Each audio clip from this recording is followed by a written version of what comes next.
दोस्तों आज दिल्ली विधानसभा चुनाव का ऐलान हो चुका है। यानी दिल्ली में 5 फरवरी को चुनाव होना है और 8 फरवरी को विधानसभा चुनाव की गिनती होनी है। कुल मिलाकर असदुद्दीन ओवैसी की पार्टी की तरफ से आज यानी आज के ही दिन जब चुनाव का तारीखों का ऐलान हुआ और आज के ही दिन असदुद्दीन ओवैसी ने एक बहुत बड़ा ऐलान दिल्ली के ओखला विधानसभा से वो कर दिया है। ओखला विधानसभा से जो अंदेशा जताया जा रहा था, जो लोग सोच रहे थे कि शफाउर रहमान को शायद एमआईएम पार्टी वहां से उम्मीदवार बनाए और फाइनली ऐसा ही हुआ। शफाउर रहमान साहब को जो 2020 दिल्ली में हुए दंगे के आरोपी हैं और पिछले कई सालों से दिल्ली के जेल में वो बंद हैं, उसको ऑल इंडिया मजलिस इत्तेहादुल मुस्लिमीन पार्टी ने उम्मीदवार बना दिया है। इस बात का ऐलान आज हो चुका है। दोस्तों आप जानते हैं अब तो शुरुआत हो चुकी है। पहले तो असदुद्दीन ओवैसी साहब ने सबसे पहले हाजी ताहिर हुसैन साहब को अपना उम्मीदवार ऐलान किया था, घोषित किया था। उसके बाद सीलमपुर विधानसभा से सवाल तो खड़ा जरूर हो रहा था, लेकिन ओवैसी ने वहां से कोई उम्मीदवार अब तक ऐलान नहीं किया है। लेकिन आज जिस तरह से ओखला विधानसभा को लेकर के जो तमाम तरह के सवाल खड़ा हो रहा था कि क्या ओवैसी यहां से शफाउर रहमान को ही उम्मीदवार बनाएगा, फाइनली दोस्तों असदुद्दीन ओवैसी ने शफाउर रहमान को ओखला विधानसभा से उम्मीदवार ऐलान कर दिया है।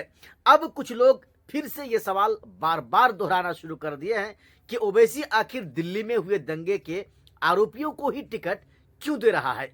असदुद्दीन ओवैसी का मानना है कि इन पर आरोप तो लगा है, लेकिन ये आरोप सिद्ध नहीं हुआ है और जिसकी वजह से वो जेल में है। हालांकि इन लोगों का उस दंगे में कोई हाथ नहीं था, उस दंगे के पीछे। हालांकि दोस्तों अब मैं आपको बताऊं कि एमआईएम पार्टी ने एक एक करके अब अपना खाता खोल दिया है। यानी उम्मीदवारों की जो लिस्ट है उसमें अब एक एक करके नाम बढ़ता जा रहा है।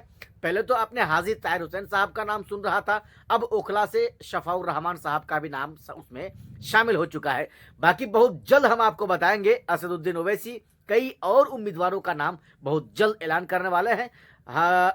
दिल्ली के एमआईएम पार्टी के जो प्रदेश अध्यक्ष हैं शोएब जमी साहब, उसका ये कहना है कि हमारी भी एक पार्टी है, हम अपनी मर्जी से दिल्ली में चुनाव लड़ेंगे और पूरी मजबूती के साथ चुनाव लड़ेंगे।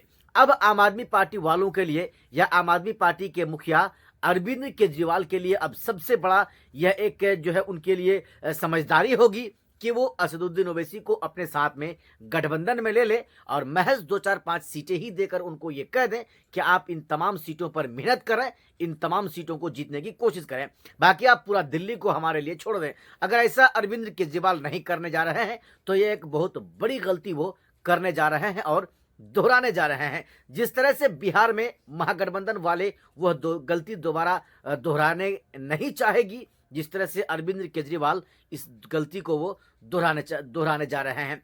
बाकी दोस्तों बिहार में इसी साल चुनाव होना है, लेकिन बिहार की बात हम बाद में करेंगे। अभी जो दिल्ली में चुनाव हो रहा है तो दिल्ली की हम बातें करेंगे। फाइनली दिल्ली में चुनाव का तारीखों का ऐलान हो चुका है। 5 फरवरी को चुनाव होना है, 8 फरवरी को चुनाव की गिनती होनी है। बाकी दोस्तों आपको हमारा यह वीडियो कैसा लगा आप हमें कमेंट करके हमारे इस वीडियो के नीचे जरूर बताएं।